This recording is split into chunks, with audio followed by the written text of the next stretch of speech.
우리 참 좋으신 주님의 은혜와 평강이 오늘 이 자리에 그리고 페이스북 라이브를 통해 예배에 참석하신 모든 분들에게 함께 하시기를 빕니다. 오늘은 예수님의 산상수훈, 그중에 팔복설교의 마지막 8번째 복인 복이 있도다, 의를 위해 핍박을 받는 자여 라는 그 말씀을 묵상하시면서 오늘 우리에게 주시는 하나님의 음성 모두 다 들을 수 있는 귀한 시간 되기를 축원합니다. 초대교회에서 복음을 증거하는 사람을 그 헬라어로 말투스라고 그렇게 했는데, 말투스라고 이렇게 불렀어요. 증인, 증거자. 근데 나중에 이 단어가 순교자를 칭하는 그런 단어로도 쓰였어요. 말투스가. 증인, 순교자. 왜냐하면 복음을 증거했던 대부분의 사람들이 그 예수 그리스도의 복음 때문에 정말 목숨까지도 기꺼이 바치는 순교한 그런 일들이 너무 많이 일어났기 때문에 그들도 역시 순교자라고 그렇게 불렀던 거예요. 말투스라고. 증인, 순교자. 그래서 우리가 이 핍박하면 순교라는 단어를, 우리 기독교에서는 순교라는 단어를 이렇게 떠올리게 됩니다. 근데 오늘은 이제 그 핍박이라는 단어가 나왔는데요. 복이 있도다, 의를 위하여 핍박을 받는 자. 핍박. 그런데 우리가 좀 정리를 해야 될 게 핍박에 대한 오해가 좀 있습니다. 의를 위해 핍박받는다고 하는데 그 핍박받는 게 아닌데, 의를 위해 핍박받는 게 아닌데 의를 위해 핍박받는 것이라고 착각하고 오해하는 경우가 있어요. 몇 가지 좀 사례를 들어봅니다. 그러니까 의를 위해 핍박받는 것이 아닌 것, 그것은 나의 죄나 나의 실수나 나의 잘못, 나의 게으름 때문에 내가 고통받는 것. 그런데 자기가 예수 믿는다는 이유 하나로 내가 예수님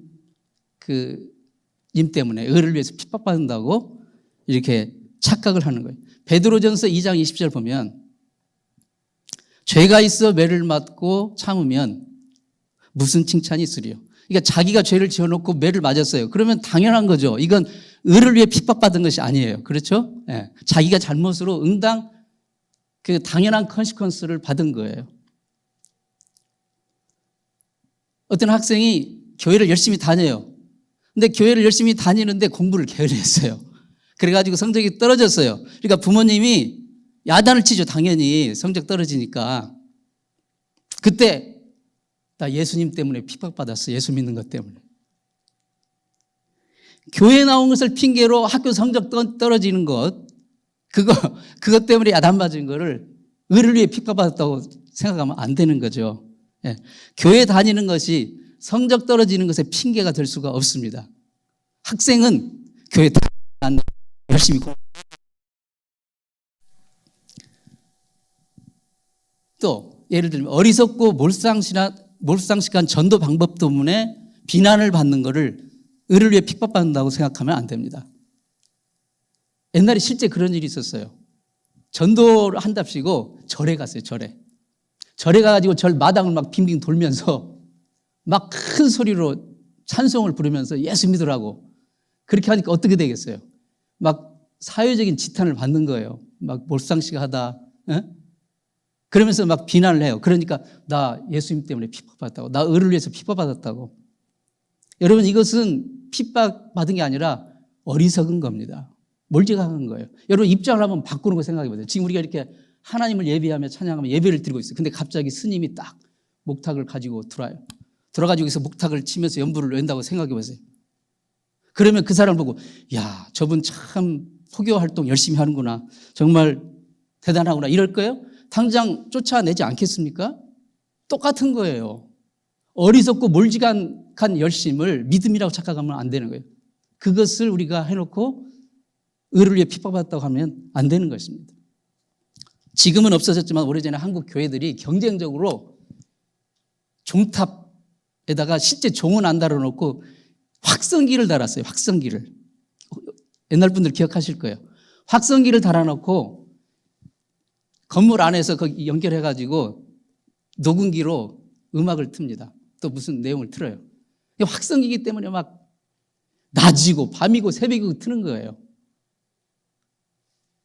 그러니까 주민들이 새벽에 잠 못 자겠다고 막 민원이 들어오고 원성이 자자하고, 네.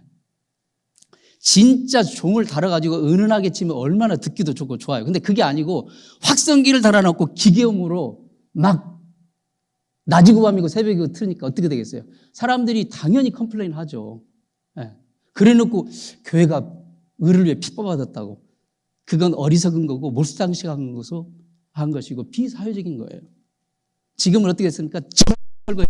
왜냐하면 전도도 되는 것도 아니고 하나님 앞에 영광도 올리는 것도 아니고 의를 위해 핍박받는 것도 아니고 다 철거한 거예요. 다 철거한 거예요.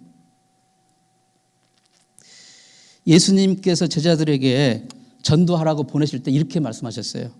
마태복음 10장 16절에 보라 내가 너희를 보냄이 양을 이리 가운데 보낸 것 같도다. 그러므로 너희는 뱀같이 지혜롭고 비둘기같이 순결하라. 그러니까 전도도 뱀같이 지혜롭고 비둘기같이 순결하게 그 하나님이 주시는 그 지혜로 잘 해야지 내 인간적인 어떤 무모함, 몰상식, 인간적인 믿음에서 떠난 열심 이런 것들로 하게 되면 자연히 반대와 비난을 받게 되는 거죠. 그래 놓고 의를 위해 핍박받다고 해서는 안 되는 것입니다. 또 한 가지는 고난을 위한 고난을 우리가 의를 위해 핍박받다고 생각하면 안 됩니다. 자기의 믿음을 과시하려고 나 이래봬도 이렇게 영적인 사람이야. 나 이렇게 믿음 있는 사람이야 라고 과시하기 위해서 일부러 사람들에게 보이려고 막 고난받는 것을 쇼업 하는 경우 이 또한 의를 위해 핍박받는 거 아닙니다. 고린도전서 13장 3절에 내가 내 몸을 불사르게 내어준다 할지라도 사랑이 없으면 아무 유익이 없느니라. 정말 하나님의 영광을 위해서 정말 이 영혼을 사랑하는 그 사랑함이 있고 진실함이 있고 그런 것이 없이 고난을 일부러 나의 어떤 영적인 수준, 믿음의 수준을 과시하기 위해서 막 고난을 일부러 자처하고 핍박을 자처한다면 그것은 아무런 의미가 없는 것입니다. 자, 의를 위해 핍박받는 것이 아닌 것이 이렇다는 것을 좀 정리를 하고요. 그러면 진정으로 의를 위해 핍박받는 것이 무엇입니까? 몇 가지를 생각해 봅니다. 성경은 예수님이 바로 우리의 의로움이 되셨다고 선포합니다. 고린도전서 1장 30절에 예수는 하나님께로서 나와서 우리에게 지혜와 의로움과 거룩함과 구속함이 되셨나니 그리스도는 우리의 의가 되신 분입니다. 그래서 의를 위해 핍박받는다는 것은 예수 그리스도를 인하여 예수 그리스도를 믿고 따르는 것 때문에 예수 그리스도의 말씀에 순종하여 살아가는 것 때문에 어려움 당하는 것을 의미한다고 할 수가 있습니다. 본문 11절에서도 예수님 자신도 이 점을 분명히 밝히셨어요. 뭐라고 하셨어요?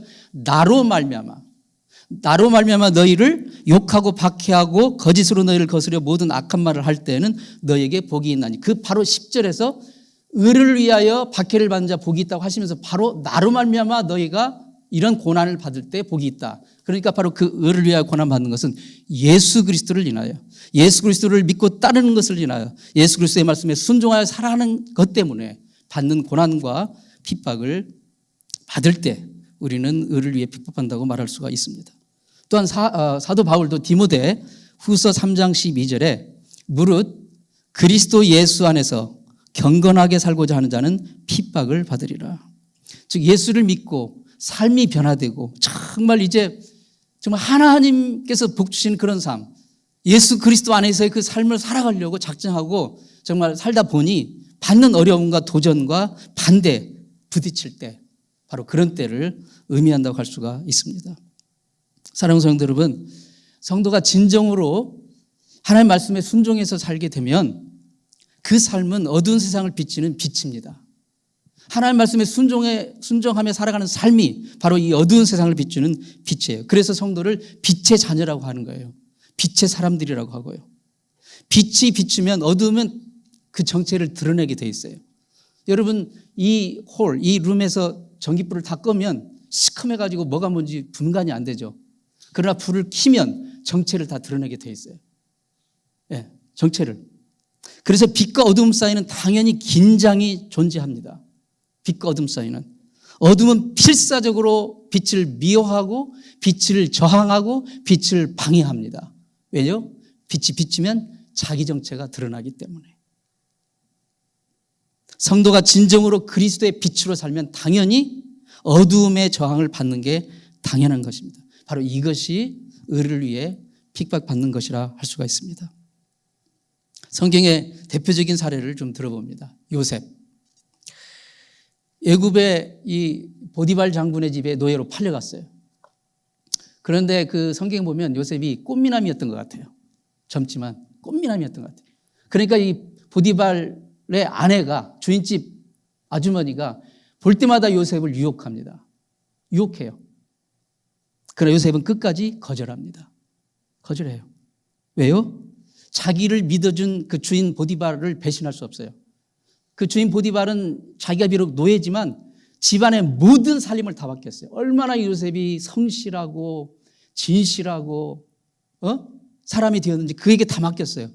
그런데 그 주인을 배신할 수 없어요. 그리고 무엇보다도 자기는 하나님의 사람이에요. 자기가 바로 이 보디발의 아내의 그 유혹에 넘어가게 되면 그것은 하나님 앞에 범죄하는 것이기 때문에, 죄를 짓는 것이기 때문에 용납할 수가 없어요. 바로 빛과 어둠이 대립하는 상황인 거예요. 빛과 어둠이 대립하는 상황. 요셉이 빛으로 살지 않으려면 이럴 필요가 없는 거예요. 그러나 그는 빛으로 살기 때문에, 빛으로 살려 하기 때문에 빛과 어둠이 대립하는 거예요. 부딪히는 거예요. 그러니까 이 주인 마님이 창피하잖아요. 그러니까 오히려 요셉에게 거꾸로 누명을 씌웁니다. 감히 노예 주제에 주인 마님을 어떻게 해보려고 했다고 오히려 거짓 누명을 씌워서 감옥에 보냅니다. 그 뒷이야기는 여러분 너무 잘 아시죠? 바로 이게 빛의 삶을 사는 자가 어둠의 세상에 받는 저항, 바로 이게 의를 위해 핍박받는 그런 삶이라고 할 수가 있습니다.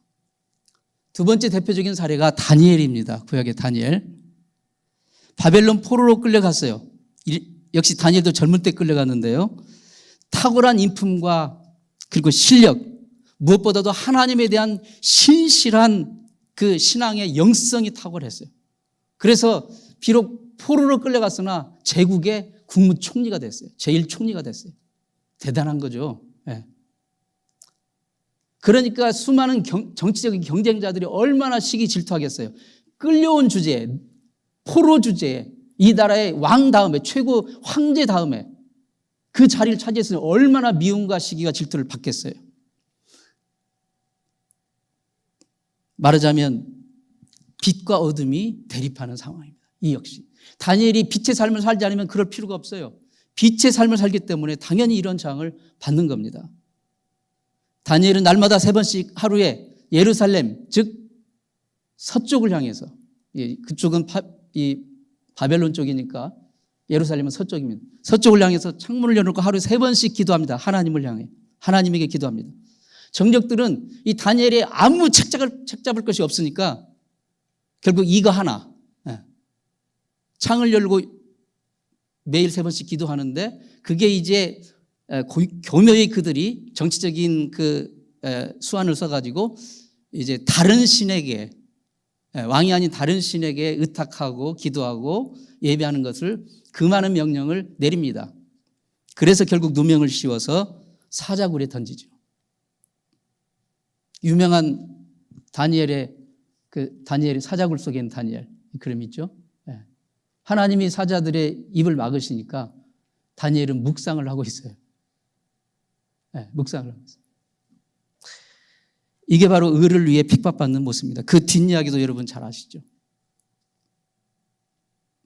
자, 그러면 하나님 외에 빛의 삶을 살려고 하는 성도들에게 이 핍박과 어려움을 굳이 허락하실까요? 그냥 좀 면제시키시고 좀 막아주시고 좀 보호해주시고 하면 좋으신데 굳이 허락을 하셔요. 그 이유가 무엇일까요? 첫 번째로 내 신앙의 영역에서, 내 신앙의 영역에서 껍데기 요소를 제거하고 그리고 진짜 알곡 부분을 얻기 위해서입니다. 여러분, 우리가 신앙생활을 하지만요, 우리 신앙생활에 내 신앙의 영역 가운데 껍데기가 얼마나 많은지 모릅니다. 여러분 인정하시죠? 네. 목사인 저도 너무 많아요. 여러분도 그럴 겁니다. 껍데기 요소가 너무 많아요. 네. 그런데 이 바로 이 환난과 고난과 핍박을 통해서 그게 분리를 할 수 있는 그런 기회를 갖게 되는 거예요. 욥, 동방의 의인이죠. 경건한 하나님의 사람입니다. 하나님이 그를 복 주시는데 엄청난 복을 주셔서 진짜 동방의 거부가 돼요. 성경에 그 욥의 재산을 보면요, 그냥 여기 그레네피드 존볼팍 주는 저리 가라 할 정도로 엄청난 짐승과 종들과 정말 거부가 됩니다.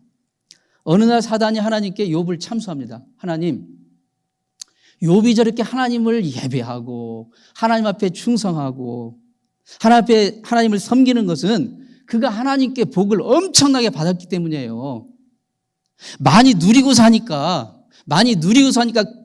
그가 하나님을 섬기고 예배하고 경배하는 거지. 하나님 한번 그가 가진 거 다 뺏어보세요.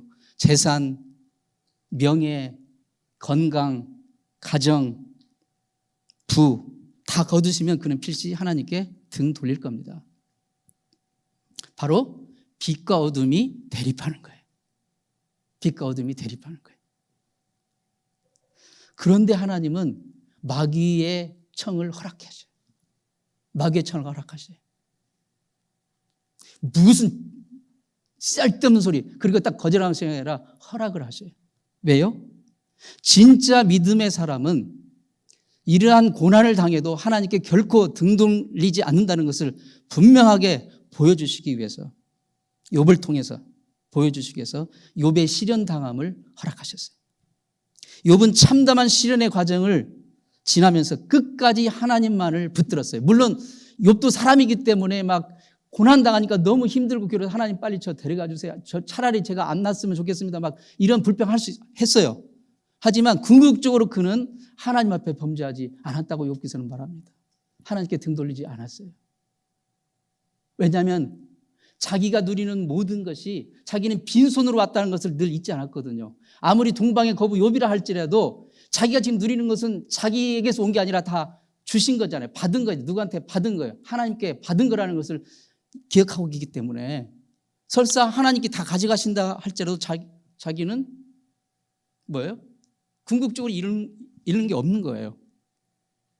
그렇기 때문에 그는 하나님께 등 돌릴 수가 없습니다. 끝까지 하나님을 붙들었습니다. 그리고 그는 마침내 그 테스트를, 그 시련을 통과했어요. 그렇습니다. 성도가 만나는 시련과 고난은 나의 신앙의 영역에서 어떤 게 껍데기고 어떤 게 알곡인지를 분별해 줍니다. 그래서 껍데기를 버리고 알곡을 취하고 신앙생활을 할 수 있게 하는 그런 놀라운 시금석이 되는 거예요. 알곡과 축정이를 구별하는 시금석이 되는 것입니다. 연단의 풀무불을 통과하면 은은 순은이 되고 금은 순금이 됩니다. 베드로전서 1장 7절에 너의 믿음의 시련이 불로 연단하여도 없어질 금보다 더 귀하여 예수 그리스도에 나타나실 때에 칭찬과 영광과 존귀를 얻게 하려 함이라. 믿음도요, 금이나 은처럼 시련과 연단의 풀무불을 거친 후에 비로소 순전한 믿음이 되는 거예요. 순전한 믿음.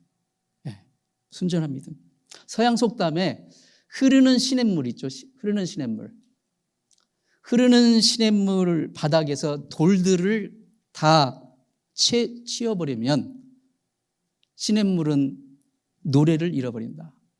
여러분, 우리 한국 동요 있죠. 시냇물은 졸졸졸졸 고기들은 왔다 갔다. 꼭 저는 노래도 꼭 창같이 하죠. 그 다음에 버들가지 뭐 산들산들 그 전부죠. 꾀꼬리는 꾀꼴 꾀꼴. 예, 참 그 즐거운 동요인데 여러분 이 동요를 잘 묵상해 보세요. 그게 사람의 눈에 보이니까 뭐 산들산들 왔다 갔다 뭐 졸졸졸 하지 그들 자신의 입장이 되어 보세요. 여러분 시냇물은 지금요, 우리 듣기는 졸졸졸도 노랫소리지만 시냇물은 지금 바위하고 부딪힌 거예요. 부딪혔어요. 저항을 만났어요. 그 부딪히면서 나는 소리가, 그러니까 그 시냇물 나름대로 그 인생의 애환을 담은 거예요. 부딪히면서 나는 소리가 졸졸졸 나는 거고, 고기들은 왔다 갔다. 여러분 고기 노는 거예요? 지금 배고픈 거예요. 먹을 것 찾느라고. 지금 생사를 걸고 움직이는 거예요. 버들가지 뭐 산들산들. 자기는 가만히 있고 싶은데 바람이 막 때려요. 그러면 이게 끊어지니까 막 같이 흔들거리는 거예요. 꾀꼬리가 왜 꾀꼬리입니까? 배고픈 거예요. 지금 외로워서 짝을 찾고 있는 거예요. 적이 나타나니까 자기 가족들이 알려주는 거예요. 여러분, 정말 다들 치열하게 살고 있습니다.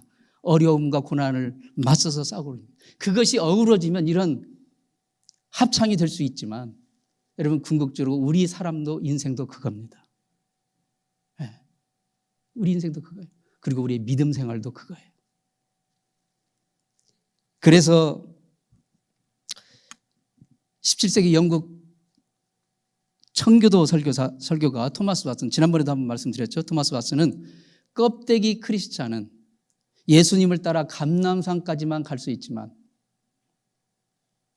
그러나 고난의 현장 갈보리 십자가 언덕까지는 따라가지 않는다. 갈보리 언덕까지 따라가지 않으면 부활하신 승리의 주님을 만날 수가 없습니다.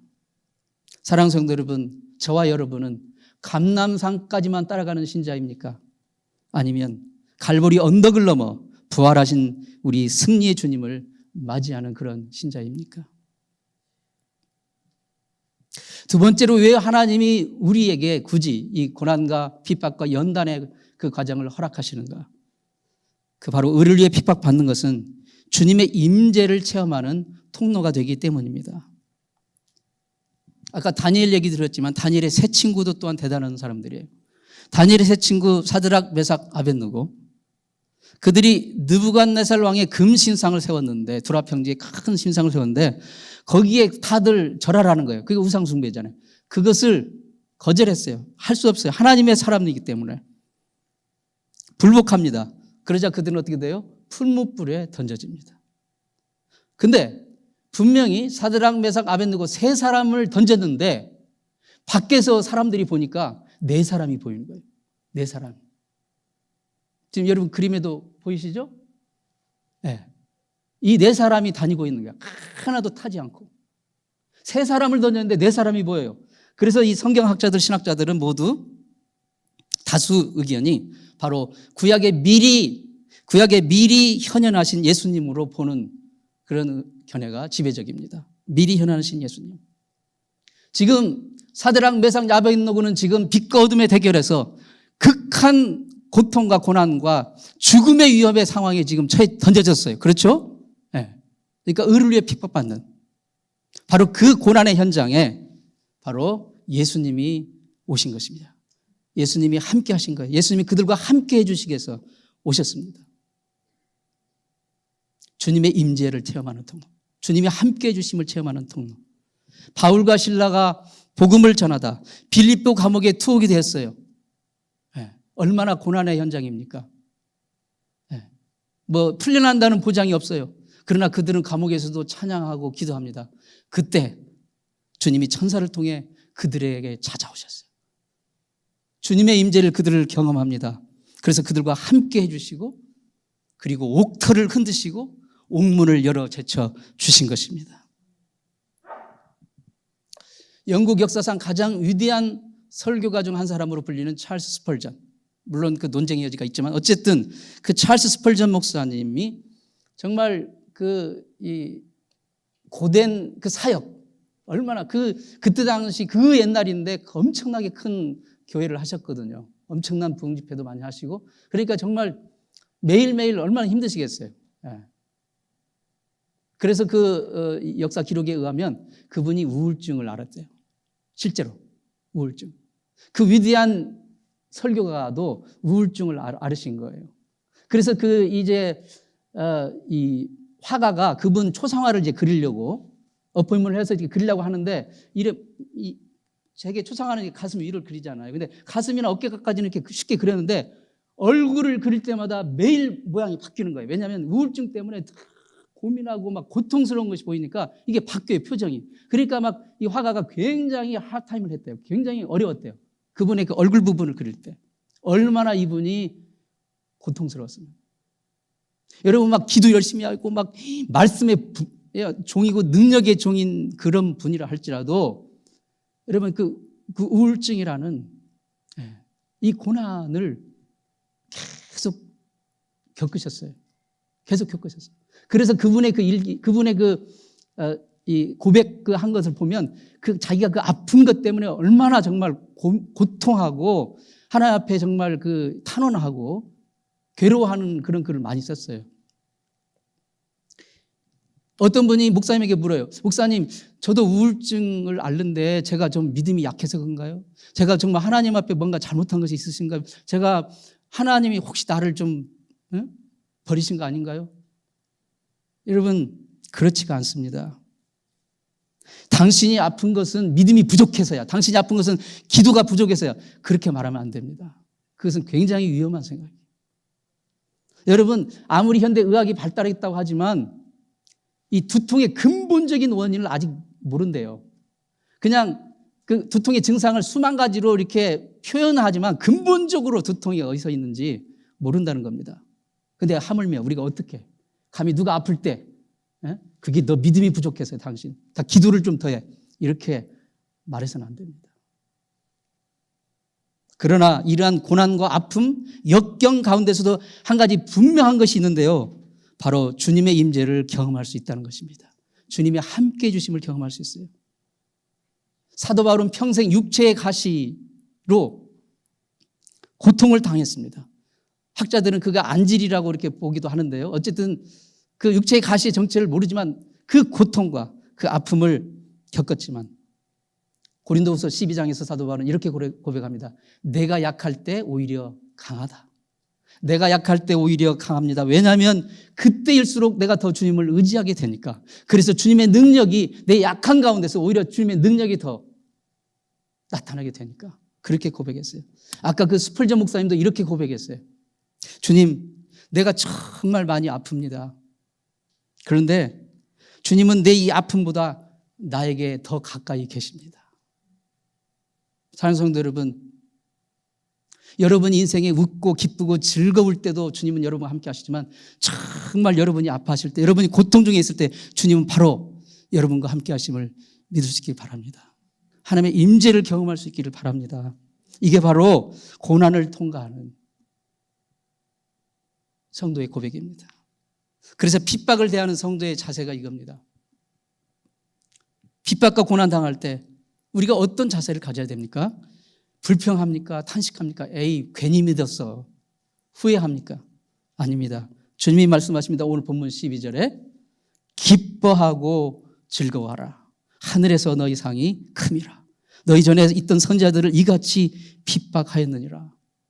여러분, 주님이 지금 뜬구름 잡는 소리 하시는 거 아닌가요? 지금 나는 내 삶은 지금 코가 석자고 너무 힘들고 너무 괴롭고 어려운데 주님은 기뻐하고 즐거워하라고. 여러분, 주님이 몽상가이십니까? 아니에요. 누구보다도 우리의 아픔을 아시고 누구보다도 우리의 괴로움과 우리의 한계를 나보다 더 잘 아시는 분이에요. 그런데 그분이 지금 말씀하십니다. 기뻐하고 즐거워하라고 하십니다. 왜 그러십니까? 몇 가지 이유가 있지만 한 가지만 생각해 보기 원합니다. 그것은 성도의 하나님의 자녀의 삶의 여정에서 핍박과 고난은 과정이지 최종 결론이 아니기 때문입니다. 우리의 최종 결론은 천국입니다. 그리고 천국에서의 상입니다. 주님 말씀하시잖아요. 기뻐하고 즐거워하라. 너희 상이 천국에서 큼이라. 그러므로 성도는 핍박과 어려움이 있을 때 나 이젠 죽었다. 나 이제 망했다. 라고 생각하지 말고 나 이제 복 받겠구나. 나 이제 복 받겠구나. 그렇게 생각해야 됩니다. 핍박과 어려움과 고난은 천국의 복으로 가는 과정이지 우리의 최종 결론이 아닙니다. 핍박이 결론이고 그게 끝이라면 우리는 정말 절망스러운 존재입니다. 그래서 사탄은 우리를 속여요. 결론인 천국의 복은 감추고 지금 현재 과정 속에 있는 핍박만을 부각을 시켜서 그게 핍박이 우리 삶의 전부인 양, 내 존재의 아이덴티티인 양, 그것을 과대포장합니다. 그렇게 해가지고 우리를 예수를 온전히 믿지 못하게, 그리스도를 닮아가는 삶을 포기하도록 빛의 삶을 살지 못하게 하려는 그 속셈이에요. 이 마귀의 속임수에 넘어가지 말아야 됩니다.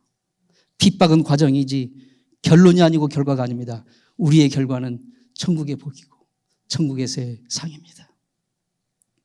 이번 올림픽 때 그 필리핀의 여자 역도 선수가 필리핀 역사상 처음으로 금메달을 땄다고 하잖아요. 디아스인가 그 선수가 필리핀 역사상 처음으로 금메달을 땄대요, 올림픽. 그래가지고 필리핀이 막 난리가 났어요. 흥분하고 기뻐하고. 여러분, 이 땅에서 언젠가는 썩어질, 사라질 그 메달 하나만 따도 온 나라가 들썩이는데 우리가 천상에서 영원한 썩어지지 않는 진동치 않는 그 나라, 그 영원한 나라에서 받을 그 상, 그것은 얼마나 대단하겠습니까? 우리가 구원받는 것은 내 노력과 내 공로와 내 힘과 내 자격이 아닌 오직 예수 그리스도를 믿는 믿음으로 말미암은 하나님의 선물이지만 천상에서 상을 받는 것은 바로 의를 위해 핍박받는 자의 것이 되는 것입니다. 기독교 최초의 순교자인 스데반 집사, 최초 7집사 중에 한 분이죠. 사도행전 7장 55절은 스데반 집사의 마지막 장면을 보여줍니다. 마지막 순간, 순교의 순간에 저 하늘 천상에서 펼쳐지는 놀라운 장면을 보여주고 있어요. 잠깐. 이렇게 말합니다. 스데반이 성령 충만하여 하늘을 우러러 주목하여 보니 하나님의 영광을 보고 그리고 예수께서 하나님 우편에 서 계신 것을 보았다고 그랬어요. 성경에 예수님이 부활하시고 승천하신 후에 하나님 우편에 앉으셨다는 그 구절은 몇 군데 나오고 있죠. 하나님 우편에 앉으셨다 하는 구절이 나오죠. 그런데 예수님이 하나님 우편에 서 계신다는 이 표현은 바로 이 스데반 순교 장면 여기 딱 하나만 나옵니다. 예수님이 하나님 우편에 서 계신다. 서 계신다. 예수 그리스도의 복음을 위해서 의를 위해 핍박을 받다가 자신의 목숨까지 바치는 이 스데반의 모습을 천상에서 예수님이 지켜보시던 주님이 보좌에서 일어서셔서 바로 그를 지금 하늘로 영접하고 계신 것입니다. 성도로서 이보다 더 큰 영광, 이보다 더 큰 상이 어디 있겠습니까? 사랑하는 성도 여러분, 물론 우리는 주님이 모든 그리스도인들에게 다 순교하라고 강요하지는 않습니다. 순교적인 헌신을 다 요구하지는 않아요. 우리의 믿음의 분량에 따라서 우리는 헌신할 따름입니다. 그러나 적어도 우리에게 주어진 매일매일의 삶 속에서 주님을 배반하지 않고 어둠과 타협하지 않으며 복음을 위해 주님께 받은 은혜를 지키기 위해 우리가 받는 조금의 핍박, 조금의 어려움, 이것을 감당하려는 그 믿음의 노력, 이것은 우리가 결코 포기해서는 안 되는 것입니다. 기도하시겠습니다.